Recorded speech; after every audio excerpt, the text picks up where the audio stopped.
We're only here because you wanted to come, mate. Yeah, I know, but does it look like anyone's learning anything in there? Welcome to Decoding TV's coverage of Adolescence. Adolescence is a 4-part miniseries on Netflix starring Stephen Graham, directed by Philip Barantini. It's about a boy accused of a horrible crime, but there's an interesting filmmaking hook. Every episode is shot in a single continuous take, no digital stitching. All 4 episodes of Adolescence are out right now. We have seen all 4 of them. We're going to share our overall thoughts and then dive into full spoilers on the series, episode by episode. I'm David Chen. He's Patrick Klepek. Patrick, let's get into it. What did you think of Adolescence? Some of the most harrowing 4 hours I've spent in front of a television. Very present for our times. I think there's going to be a lot of conversations now and in the future about what is the state of young men, young boys in our world. I think that's a conversation that we've seen really heightened in the wake of Trump's reelection, and it increasingly seems like who was a real fuel in getting that over the finish line. And it was a lot of young men, young boys exposed to parts of the internet that I think a lot of us just aren't really aware of. And honestly, watching this was the reason I started, a separate parenting and video game and technology blog called Crossplay was, one of the mantras I have over there is like, experience what your children are experiencing, because otherwise it's happening in dark corners of the tablets and the displays that they're on, and they'll talk to you if you're not talking to them. And I think there's really no better encapsulation of the modern parenting or online youth digital experience than what I saw in Adolescence. Yeah, to elaborate on the point you just made about the election, there literally, I think the same week or a week after Adolescence came out, I believe it was David Shore began doing all these interviews. He's like a Democratic strategist and pollster, and he released a trove of data. I think his firm interviewed tens of millions of people to try to figure out why Donald Trump won and why Kamala Harris lost. And one of the most interesting stats, one of the most terrifying stats, is that there is a gender gap. Like in general, women voted more Democrat than men, but that gap is hugest amongst Gen Z, like young men. There is something about MAGA, Trump, alt-right that young men find extremely appealing in today's society. And it just felt like, obviously they didn't time these things to be released at the same time, but like it felt very relevant to what's happening. Adolescence is a staggering work of genius, in my opinion. I think it is one of those things where it is the perfect combination of a story that has something to say about our society, that wants to draw our attention to something that is important, and also is just incredibly well made and acted, right? Like they decided to choose a filmmaking style that really suits the material. Every episode is done in one take. That means every episode takes place in real time. And there's a couple of effects that you get from experiencing it that way, right? One of them is you feel like you're right there with the characters going through the experience. And the experience often happens in a very methodical way and in a very detailed way, but there is also no relief. Like there's no cutaways, there's no time jumps within a specific episode. You are just there and you cannot escape. And so you feel like the inexorable march of time forward as the show moves on. And I think just the combination of just this very socially and culturally relevant topic combined with just this exceptional filmmaking make for a show that I think is one of the most important works, certainly of the year, possibly of the last few years.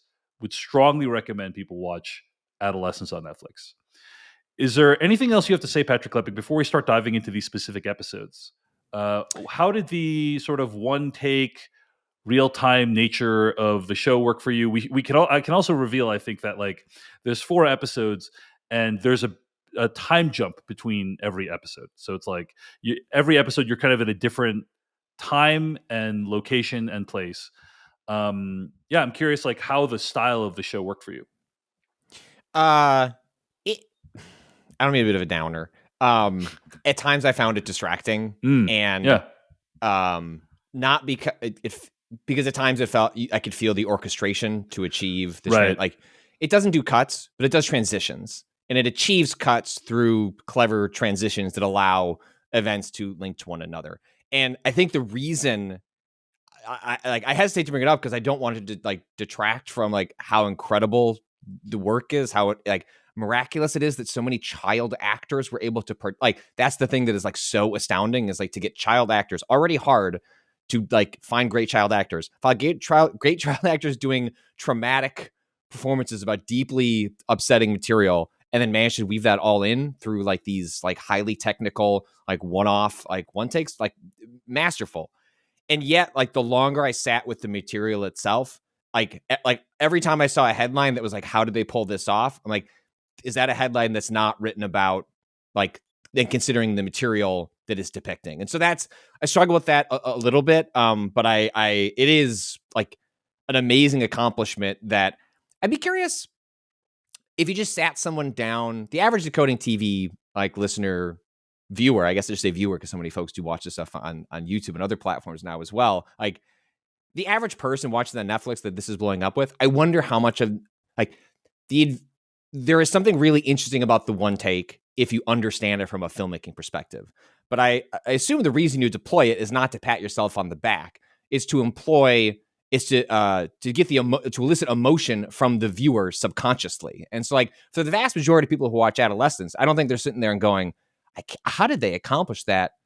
Like that drone shot. Instead, it's, oh, wow, this never lets me rest. Like this never lets me take a breath. Like it allows me to situate with the emotions of these characters in a way that like a simple cut in and of itself is a breath or a perspective change for the viewer. And just none of that happens in traditional ways. And so I have you don't appreciate how much relief a cut offers you in a typical show. Until you don't get it. Until you have a show where there's no cuts, Yes. And just like cutting back and forth in conversation, there's like a kind of like, oh, I can kind of breathe a little. I can kind of like there's have a rhythm. With the show. Yeah, there's a rhythm to it. And it's almost like a cinematic rhythm, like where like you are conditioned because there are filmmaking techniques that like are honed and have been given an expertise, and there's a whole other expertise to pulling off like these one take shots. But because they're so rare, like it's part of the reason the trick works. Like if these one takes were everywhere, they wouldn't be as interesting. Like they're here because it's like having a treat, like it's having a fine dining. Like it elicits an emotion because it's unfamiliar, even if you are not consciously aware of how it's operating on you. And that's the beauty of it. And why I think at times I found it distracting, and yet I think it very much serviced the material and the emotional state of the characters and the story that they were telling. Let me just say one other thing about the single take, and then we can get to like some of the specific episodes. But I think one of the things I appreciated about the one take filmmaking of this is every episode kind of used the one take in a slightly different way, I would argue. Yeah. Right. Like every episode of Adolescence used the one take to elicit a kind of different emotion, or it served a different function in every episode. And I guess I am now going to talk a little bit about what happens in each of the episodes. I'll have like a little recap momentarily, but like but here we go. Like, so you should assume we're going to be spoilers now, but like in the first episode, Jamie is accused of a crime, and then you are watching the gears of justice grind into motion slowly. And the one take is about like experiencing that. In the second episode, you're at the school, and you're kind of watching the detective hit a dead end and kind of have some realizations. That's the one episode where like what it really does serve in the second episode is immersing you into the environment of what a modern school is like, theoretically, according to the filmmakers. And that's something you really get with the one take that I think you wouldn't otherwise. Agreed. Third episode obviously is just a conversation between two characters primarily, although there's some other side stuff as well that happens we can talk about. And it's just like basically like you're watching a play. You're watching a play between two people and bounce off each other. That's really interesting, right?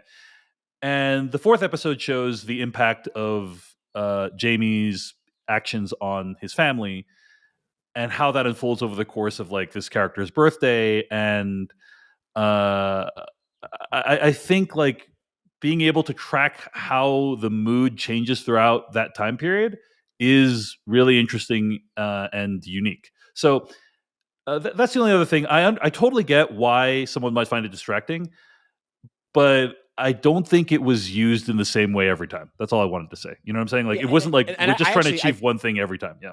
yeah, and it's it almost feels disingenuous to call it like the use of the one take. Like we're going to talk about in a bonus episode, talk about the studio, and there's a whole episode about a one take.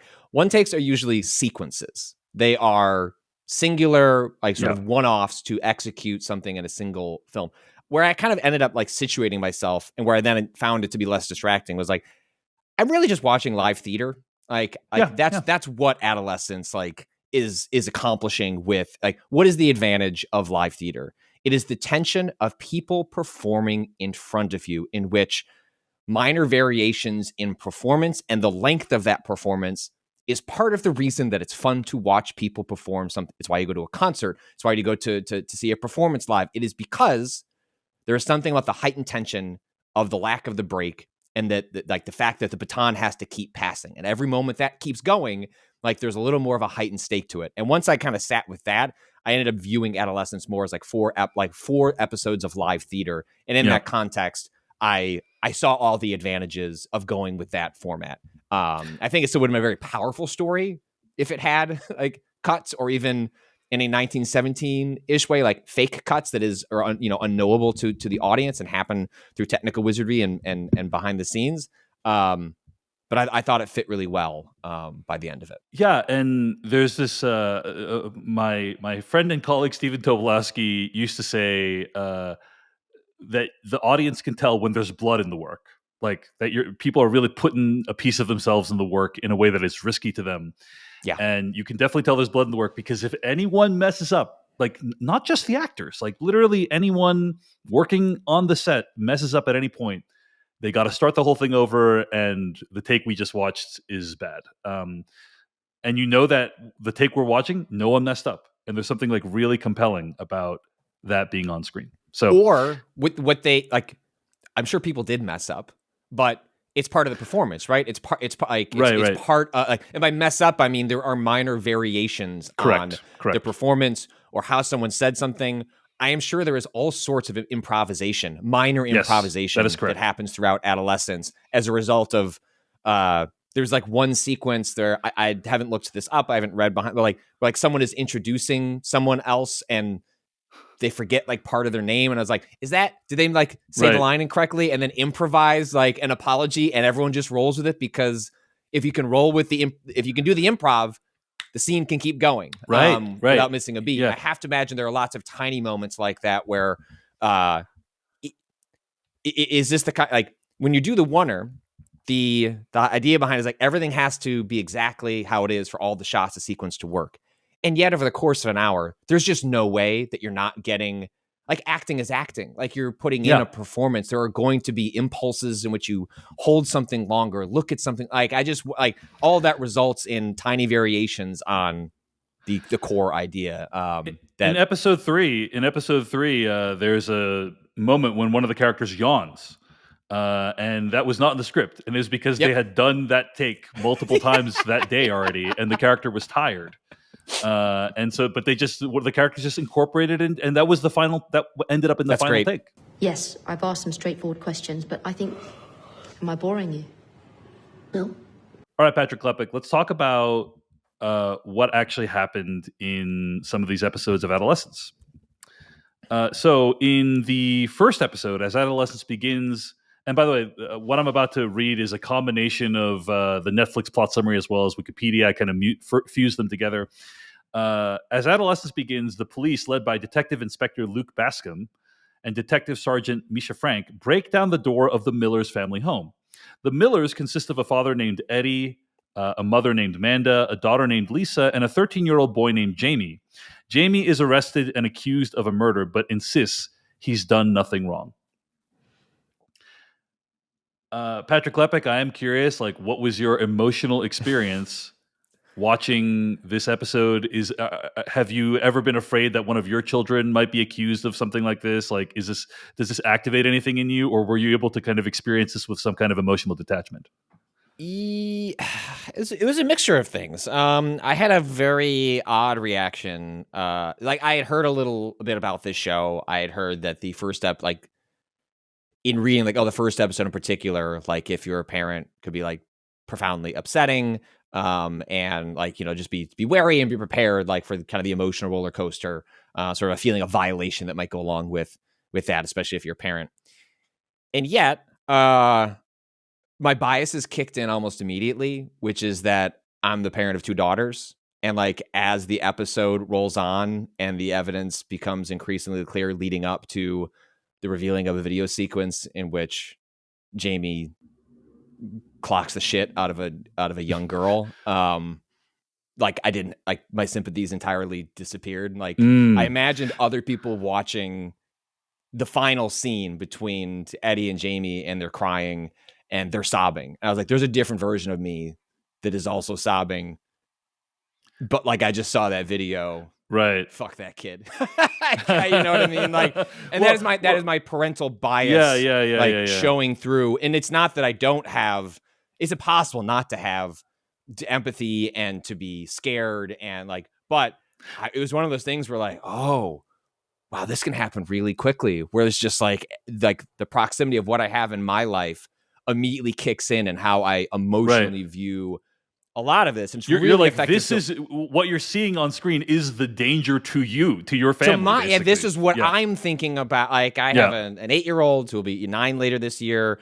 She's a couple of years from middle school. Like, some of her friends, neighbors down the street, are of like or close to the age of like a Jamie, and like all I look at that is like through the lens of that. But setting, I guess part I'll say, like, much of as I watch this show, impossible to put my personal like biases aside, because like I couldn't help but view this through the lens of a parent that has like 2 young girls, and what this says about, and again, the show gets more complicated about like the relationship between boys and girls, men and women, and what it means to be online and go through adolescence, which I think is really interesting.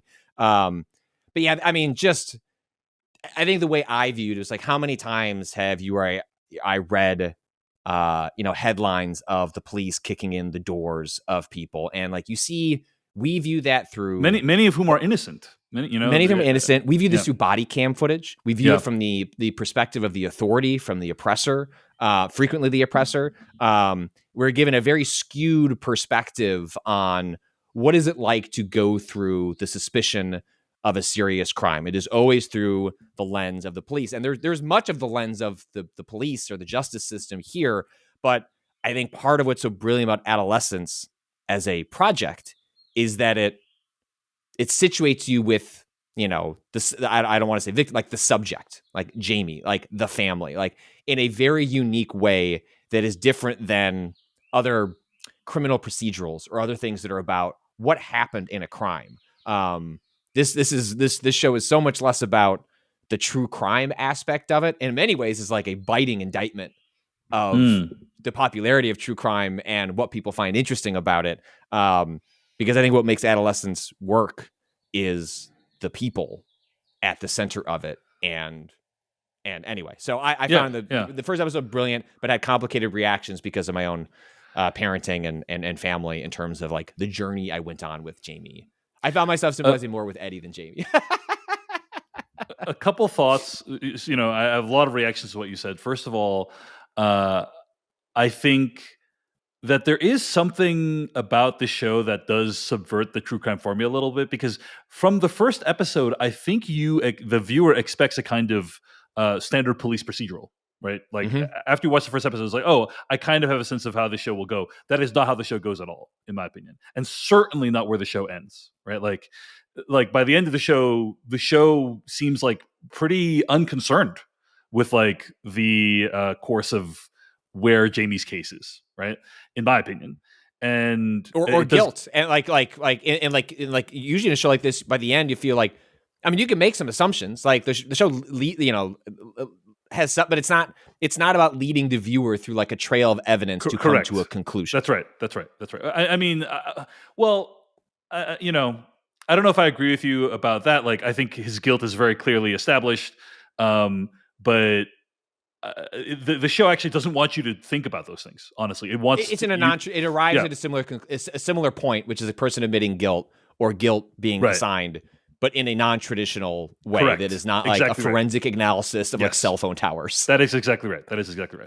Okay, but I have a few reactions to what you said in this episode. First of all, my experience of the episode was I felt like my assumption was that he was innocent.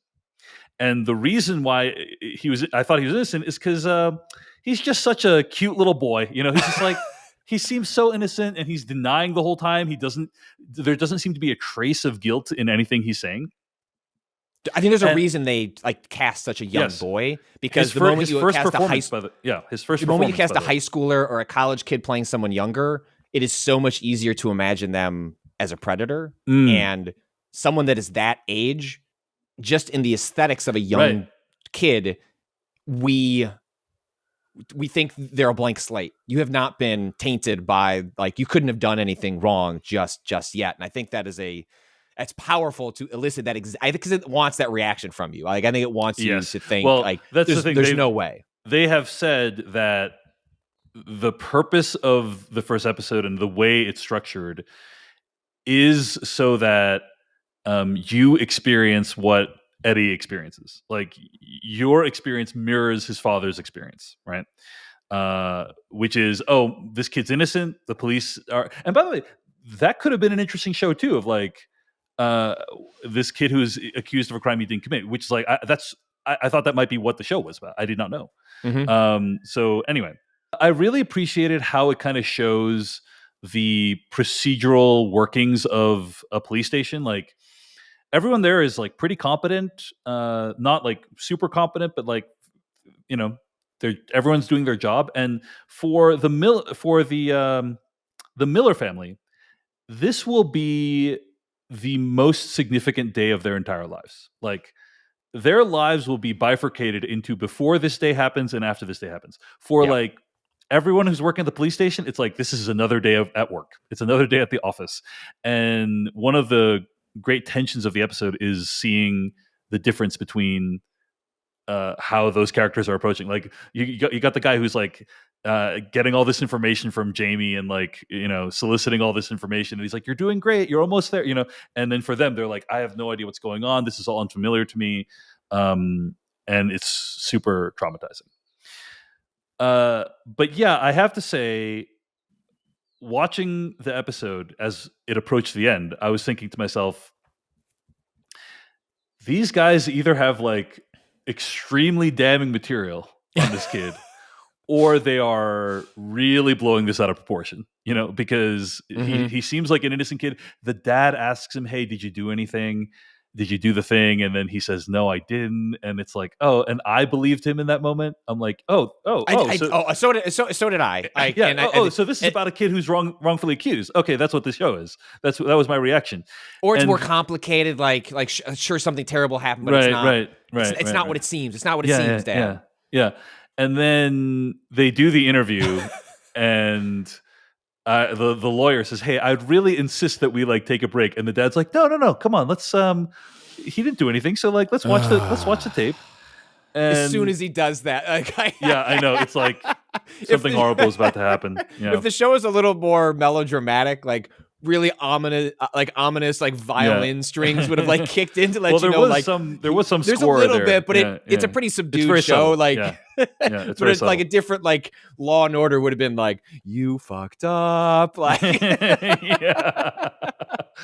And you know, they do the interview. They ask him about this girl that's been murdered, and then they show the tape, and it's like, and the way that the show does it is like really brilliant, I think, because you can just kind of barely make out what's on the screen, but you can see enough to know that this kid did something very bad. Like, this is likely irrefutable evidence that he murdered this girl, and it was shocking when I watched it. I was in shock.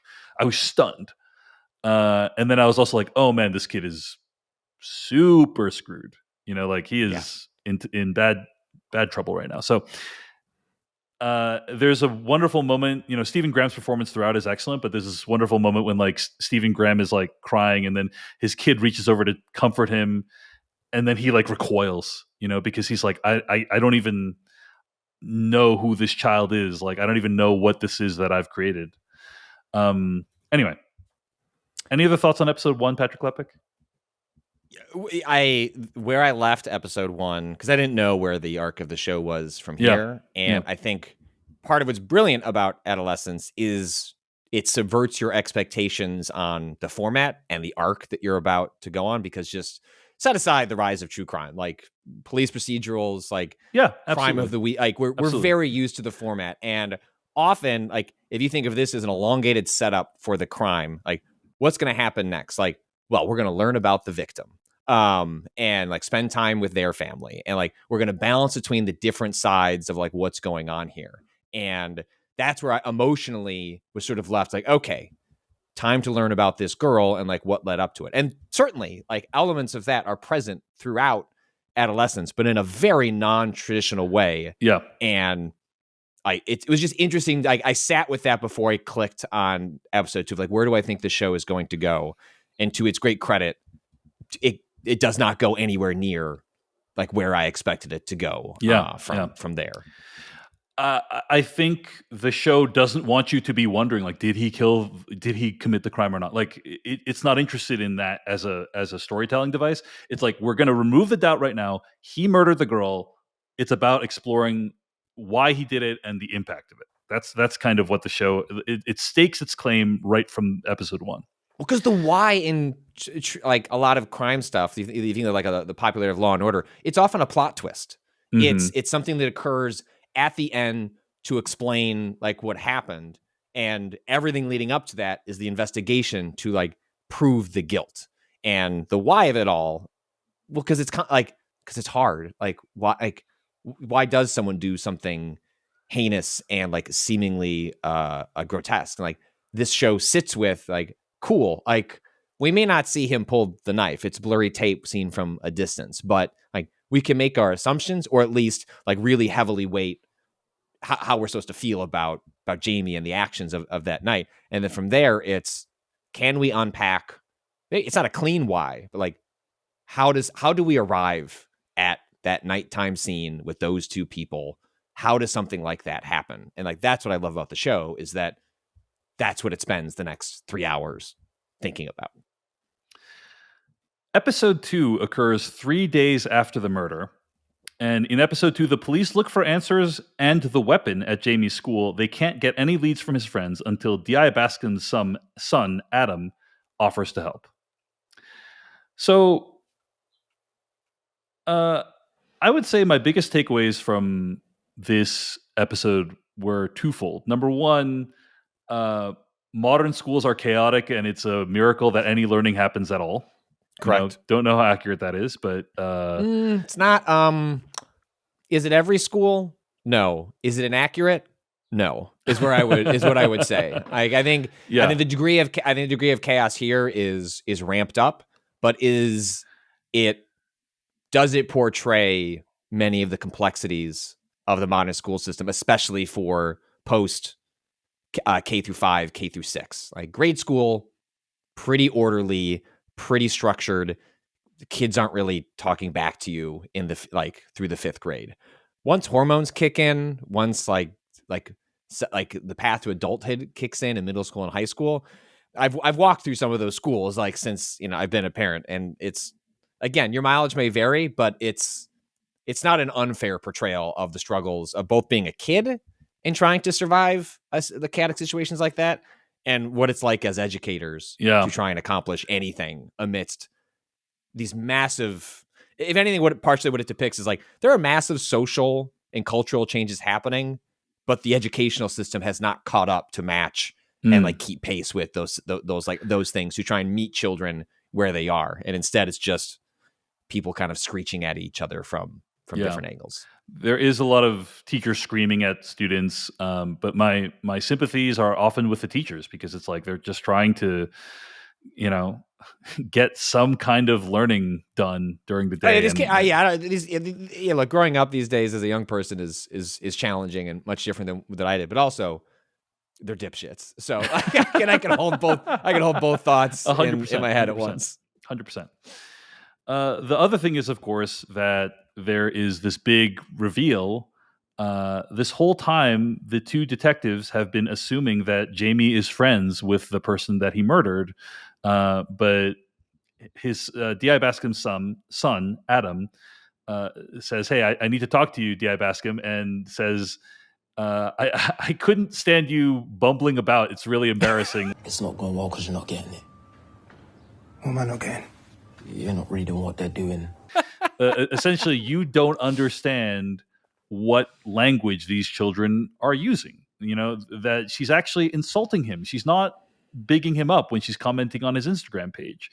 And she's referring to the kind of incel movement and pinning him as an incel and so on. And I think that's just kind of interesting in that it reveals that even for a detective whose job is to some degree to know this kind of stuff, there is a way that children communicate that I think a lot of adults may find completely impenetrable. And that's just something that's worth noting. Those are my big takeaways from this episode. Patrick Klepek, do you have any other reactions to this? Yeah, along the same lines of the difficulties in trying to unpack how young people interact with one another these days.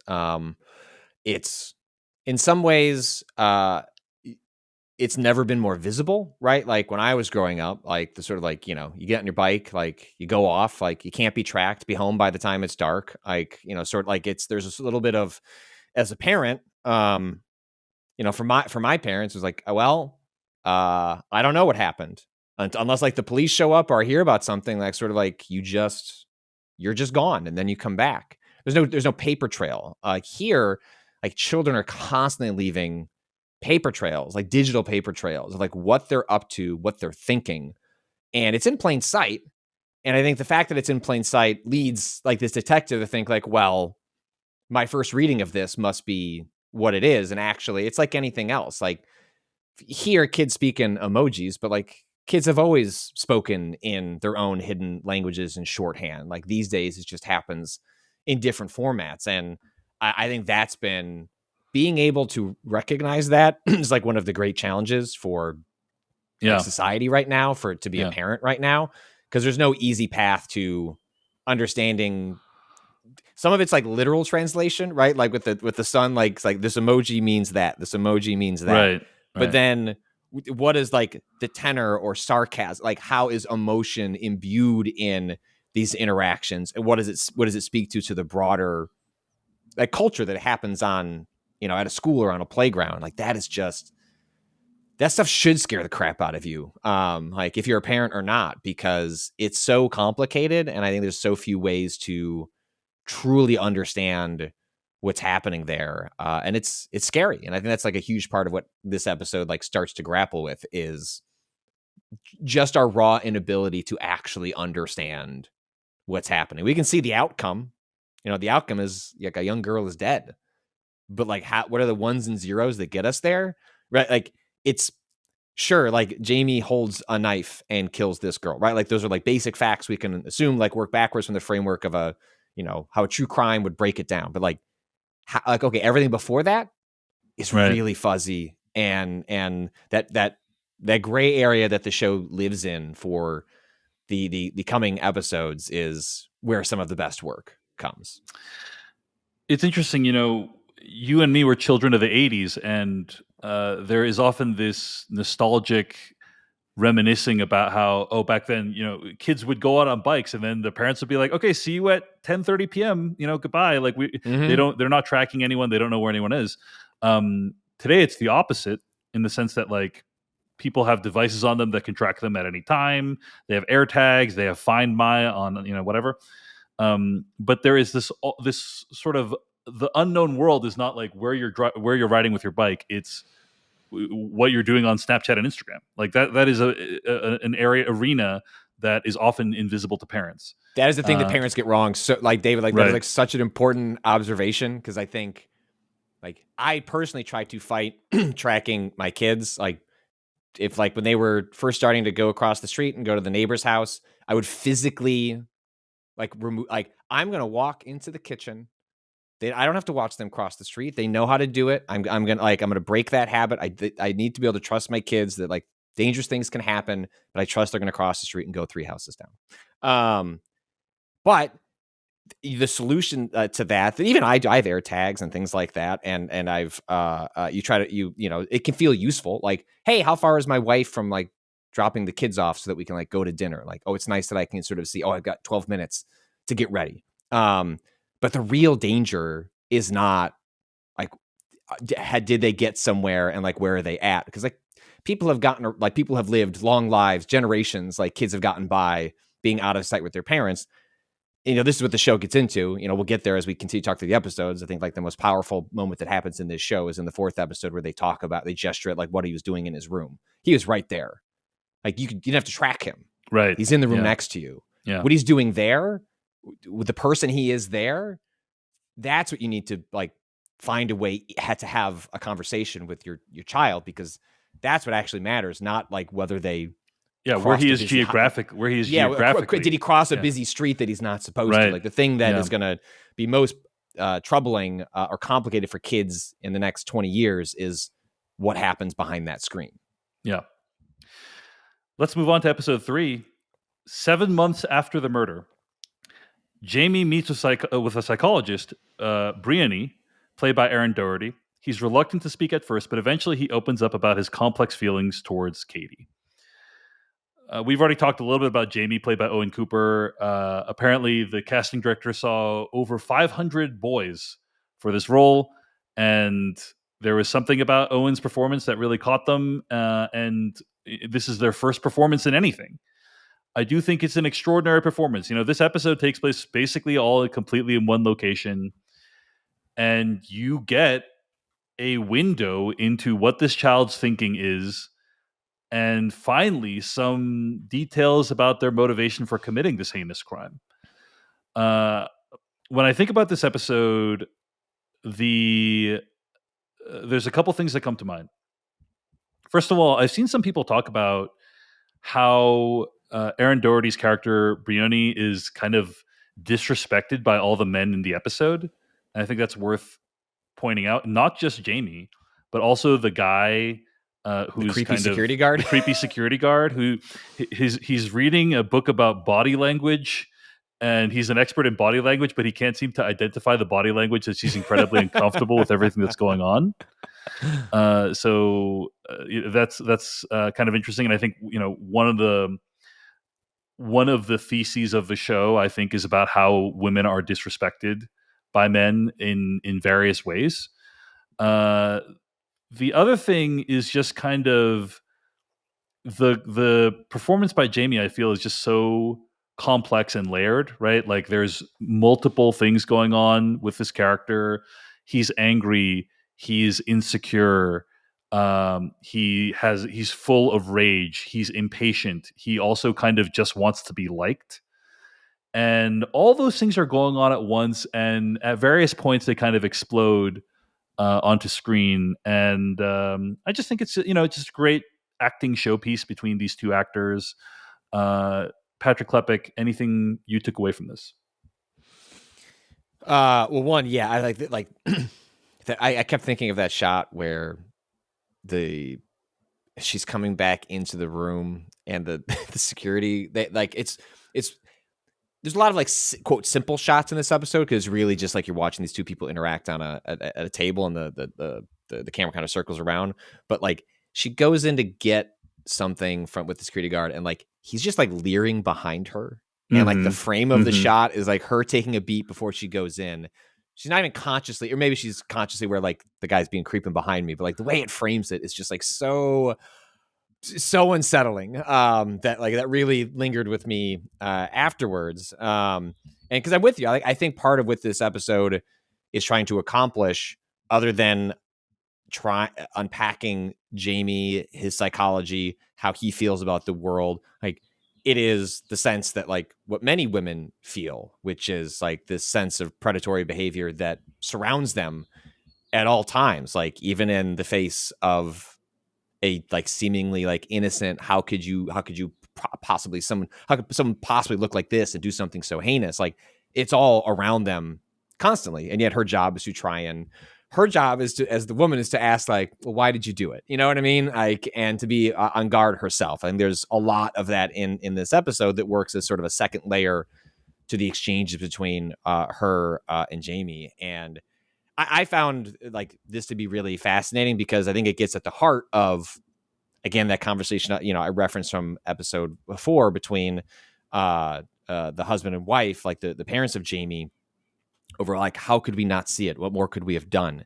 And this exchange that she has over the course of this hour it goes to show how challenging it is to understand the why, because I think what this episode reveals, like, I don't think Jamie understands the why. Like to assign like, or he can't articulate it. There's no language for it. Like, like he like in no way is it to excuse the actions, but like he is a like young like boy that has like doesn't understand himself, doesn't understand the outside world, can't understand his emotions, and the different questions she asks to try and get at answers to things that he cannot articulate, like the exchange about sports and the way his father looked away from him, like Eddie looked away from him, like when he wasn't playing well. Like that is so revealing about the relationship between a father and son that like seem very close. It's one of those things where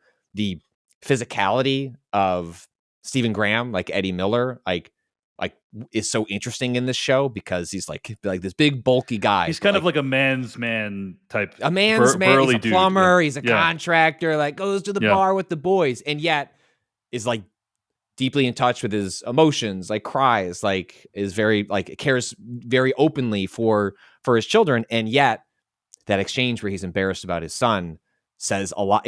Doesn't explain why he killed Katie, but like it starts to pick at masculinity. It starts to pick at like how boys, young men view themselves, their role in the world, the pressures on them. And the way she gets at trying to give Jamie a language to talk about himself, I thought was really interesting and insightful.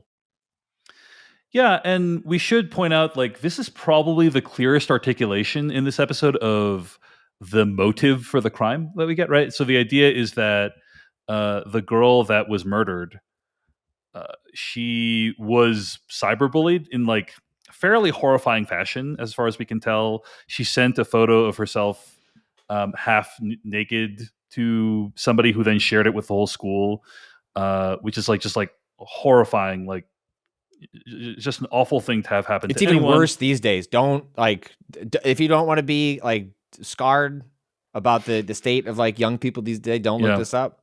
But like what happens these days is it's at least in that there is some level of consent over like like she willingly provided the photo. She willingly shared it. What's happening now are kids downloading AI apps and taking photos of their friends and then modifying them to look nude at ages as young as middle school. And it's very easy to share something through a Snapchat that then suddenly the whole school has seen you quote naked. And the show doesn't touch on that part of it, but it's in hand in concert with like the further sort of actions that are happening in with young people today.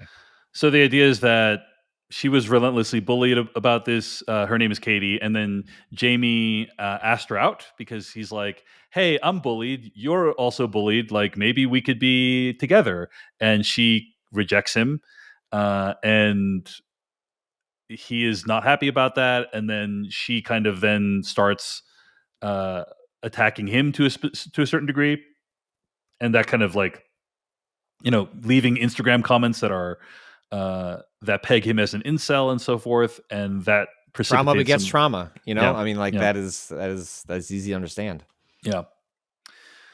But anyway, Great episode. Very different from the other episodes. Like we're just in one room for the whole time, and kind of a fascinating look into what this kid's mindset would have been in that situation.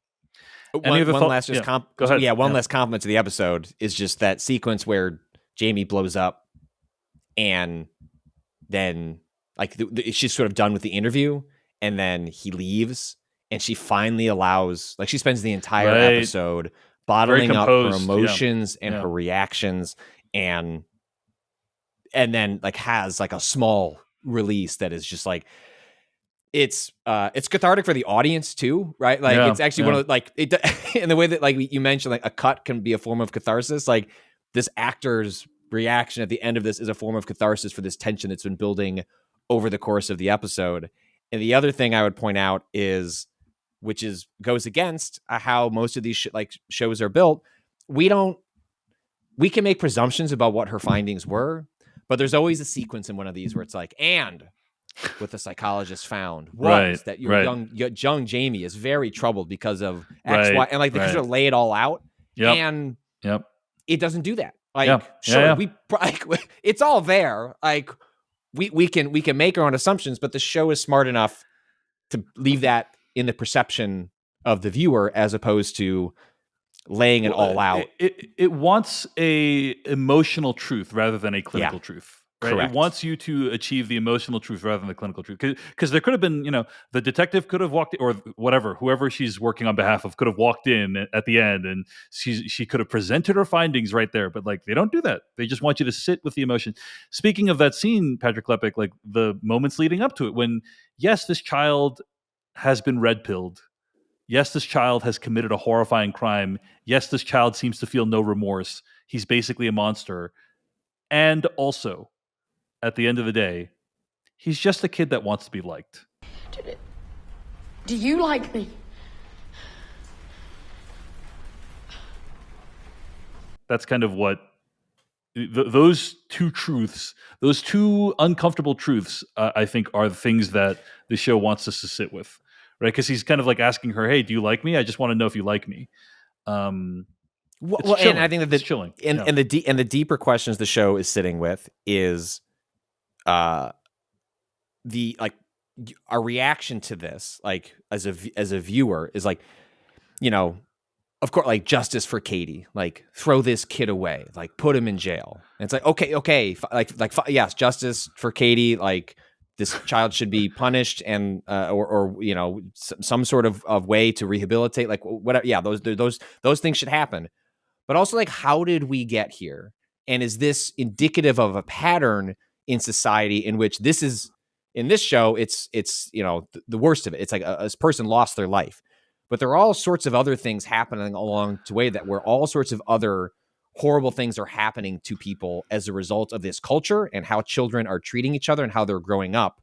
And I think that's why the show spends so much time with Jamie, as opposed to how these shows often go, which is like, we really need to understand the victim. And it's like, we do understand the victim, but like how Jamie got here speaks to a much greater ill that like goes beyond this, the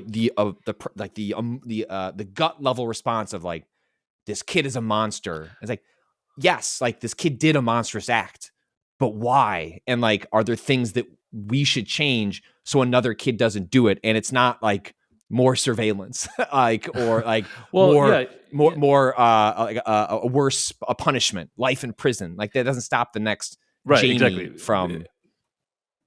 Exactly right. Like basically throwing this kid in jail is not going to fix the problem, the core problem. And I think that's what this show is trying to get to. Before we get to our last episode that we're talking about with Adolescence, Patrick Klepek, let's talk a little bit about where people can find more of your work on the internet. If people are enjoying this conversation on the Decoding TV podcast or on YouTube, where can people get more of your work, Patrick? You can hear me talking about video games, talking about the upcoming Switch 2 Nintendo Direct. It'll be happening next week. You can listen to that, watch that, and more at remapradio.com. And if you want to hear more of my thoughts from a parenting perspective, I have a newsletter called Crossplay. I call it the intersection of parenting and video games at crossplay.news. And look, and David, I can now say I have hit your arbitrary milestone that you got to celebrate Woo! some weeks back. Woo! Crossplay just passed 10,000 subscribers, so thank you to everyone who listens to Coding TV, also subscribes to Crossplay. It's a very arbitrary milestone. Feels and good though. Feels good. It feels good, and I would I just wanted to mention it as both David and I's newsletters recently crossed that threshold. So thank you to everyone who has shown that a little support. This is called synergy. What's going on right here, Patrick Klepek? Synergy. Anyway, the only plug I'll say, I run a cool newsletter about pop culture called decodingeverything.com. And if you're watching this video on YouTube at youtube.com/@decodingtv, give us a subscribe. I see the stats. About half the people that watch us on YouTube don't subscribe. And guys, there's great conversations about television happening on the YouTube channel. Be sure to subscribe. There's way more up ahead. Last of Us and/or The Rehearsal, like lots of stuff to come. So subscribe at youtube.com/@decodingtv. Hit the bell icon, and you'll get more conversations about television and what's streaming right now. All right, Patrick Klepek, let's talk about the final episode of Adolescence, episode 4, 13 months after the murder. On Eddie's birthday, the Millers try to celebrate like everything is normal, but a series of upsetting events threaten to send the family over the edge. The big event is that Eddie's van is spray painted with the word nonce, which I have learned is a person convicted of a sexual offense, especially child molestation, according to British slang. So that kind of kicks things off, and then he tries to get some stuff to get the spray paint off his van, and that leads to the whole thing. I'm going to start by saying this episode completely emotionally annihilated me. I don't know about you, but I was left in complete shambles after this episode. Like, the reaction I was going to have to episode 1 is actually the reaction I had to episode 4. Yeah.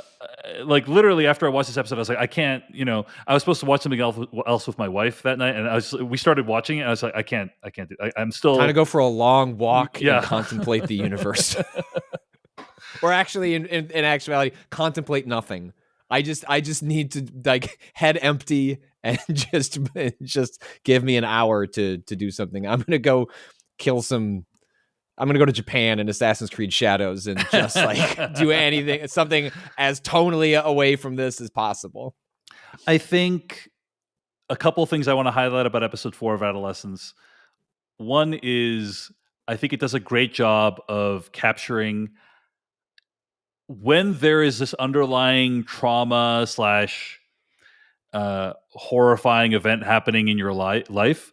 Like the mood within a family can just change so quickly. Do you know what I mean? Like the day begins so warmly. Like he and his wife are hanging out. They're talking about how much they love each other, and they're probably gonna have sex later. And then, literally within 10 minutes of that, like this spray painting, it kind of colors the whole day, and then like things become very erratic and unpredictable and explosive. And I just appreciated the way it captured how quickly that mood can change from like literally like seesawing back and forth from one to the other rapidly throughout the course of just a couple of hours, or like in the case of the show, I guess 1 hour because it's in real time. And then of course, I think the ultimate thing the show tries to get to is this idea of you can be a good parent and still produce a monster of a child. Like, I don't think these parents were monsters, in my opinion, right? Like, they seemed like very reasonable people trying to do the right thing. And this often happens. It's not like it is the case sometimes where somebody who goes and shoots up a school, like their parent was also a psycho, but like in general, many parents are just trying, and I don't want to dismiss that. That's definitely happened. But in general, like most parents are trying to do the right thing, and they make mistakes, and they pay attention to the wrong things, and they don't pay attention to the right things. But I think this episode gets at that mystery of like your child ends up being a combination of what you raised them with and also the forces from society acting on them, and you often don't know what the final mix is going to be. And I found that to be a very compelling idea that's really brilliantly played out in this kind of dialogue sequence that happens between the two parents, played by Stephen Graham and Christine Tremarco. But anyway, those were my quick reactions. Patrick Klepek, what did you think of episode 4? Yeah, this one just like completely just a hollow shell by the end. And it's because like being like it's like you said, like being a good parent is not enough. Like these are well-meaning people, not perfect, right? Like the way he again, like looks away from his son at a baseball game because he's embarrassed. Like parents are not perfect either, and then it's a question of like, do those imperfections produce a monster? Like you see this all the time when a great act of violence is committed by a young person. There is an impulse that is completely natural. It's like who is responsible for this? And it's so much harder to look at invisible forces of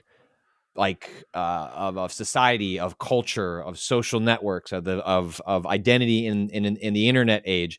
You can't point at those. You can't point a finger at those. Like it's much more ephemeral and it's much fuzzier.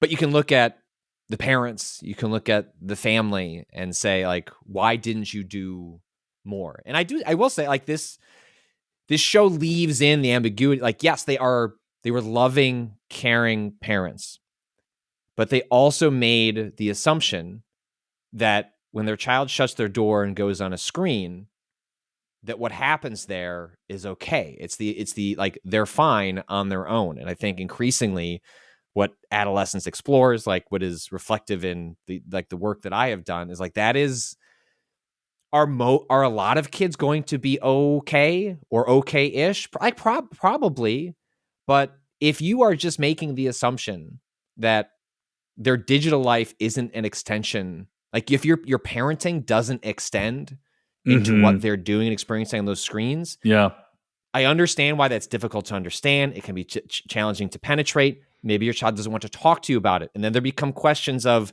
how invasive do you want to be in your child's life to quote unquote protect them? Those are all legitimate questions. But I think what this show gets at in that conversation is for a lot of parents, their parenting ends at the screen. They sort of just like, that's a whole different world. I don't get it. I'm not a part of it. And I think part of the lesson is you do have to get it.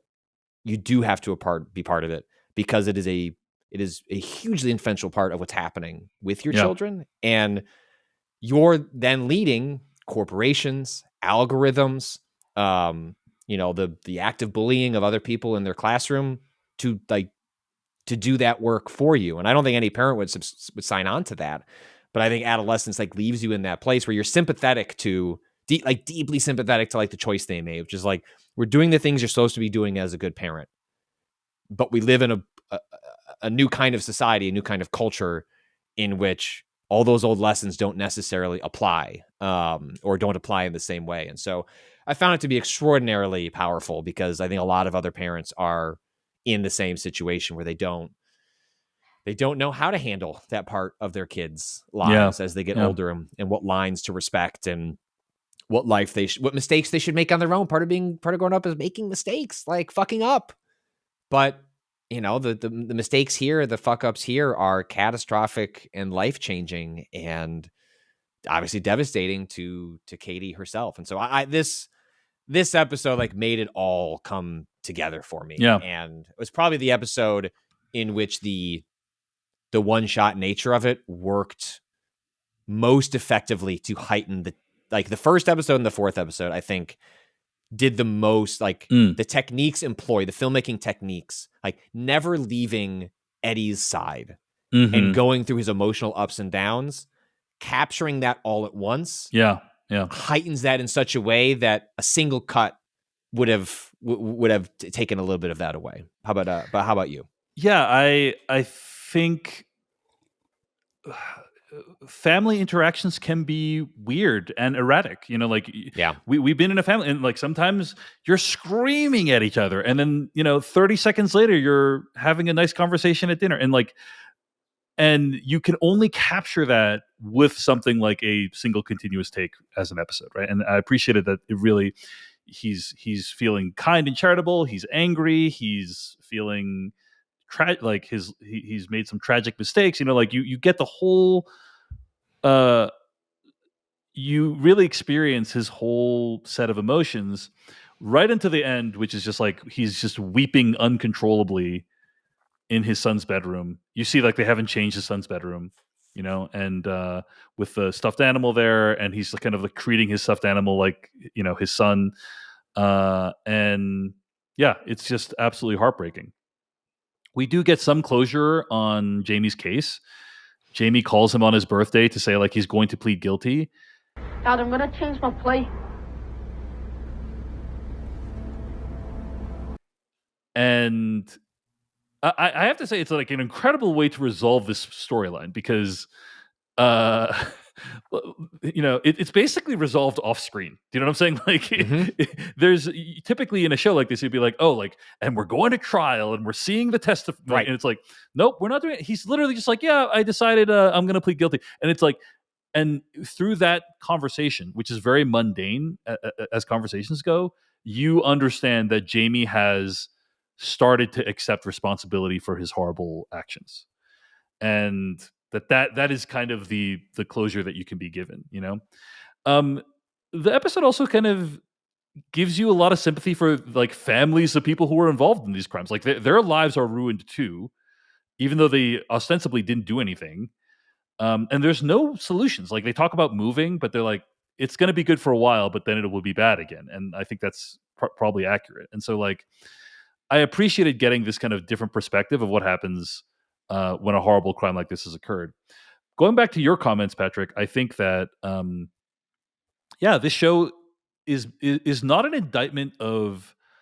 There's a lot of people that are like phones are bad, like the phones are destroying our children, and it's like it's deeper than phones, right? It is not the phones themselves, but what they're doing on the phones. And I actually like that phones don't really come up very much in the show. It's really about what the child is doing on the computer, on the phone, and specifically an indictment of the manosphere, right? And like how ideas of entitlement and misogyny get incorporated into children's minds these days, without ever really sort of directly attacking. Like, you don't watch like they don't show like the manosphere videos or anything like that. So no, again, the closest they get is like I think Andrew Tate is Andrew Tate is referenced, mentioned, right? But again, it's kind of like we're not trying to explain to you like which sites are bad, but they just want to get at the emotional truth, and I do think they do a good job of that. So anyway, I share a lot of your thoughts. Episode 4, I thought, was the most emotionally devastating for me, and overall, a staggering, relevant work. Adolescence. Patrick, any closing thoughts before we wrap up our conversation here? If if you are a parent or thinking about becoming a parent, I think Adolescence is like you read like a baby book, like you can figure that part out. I don't know those books.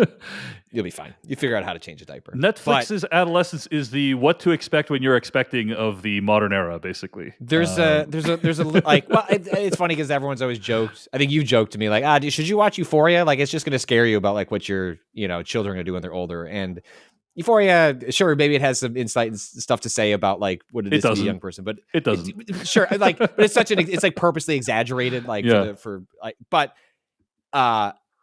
Adolescence, yes, it takes a particularly heinous crime, the death of a child, the murder of Katie. But if you're a parent or thinking about becoming a parent, whether you get you end up with a young boy or a young girl or something in between, I think it's required viewing to have a sense of what is happening with children online these days, because I think it does it in such a subtle, non-academic way, and like weaves together emotion and empathy and insight in a package that gets the point across in a way that like I have not seen anything else manage to accomplish it, and does so without feeling like it's a political like piece, like trying to make you feel like it's just watch it if you're a parent or prospective parent. I think it will give you a lot of insight in stuff to think about as your children get older. It certainly gave me a lot to think about. Hey everyone, David Chen here. Thank you so much for watching that video from Decoding TV. If you want to get an audio version of the show, all you got to do is go to podcast.decodingtv.com. And if you want to support what we do, get ad-free episodes of the podcast and also bonus episodes of the podcast, go to decodingtv.com and become a paid member. Of course, you can also like and subscribe for more. We appreciate it. Thanks. See you later.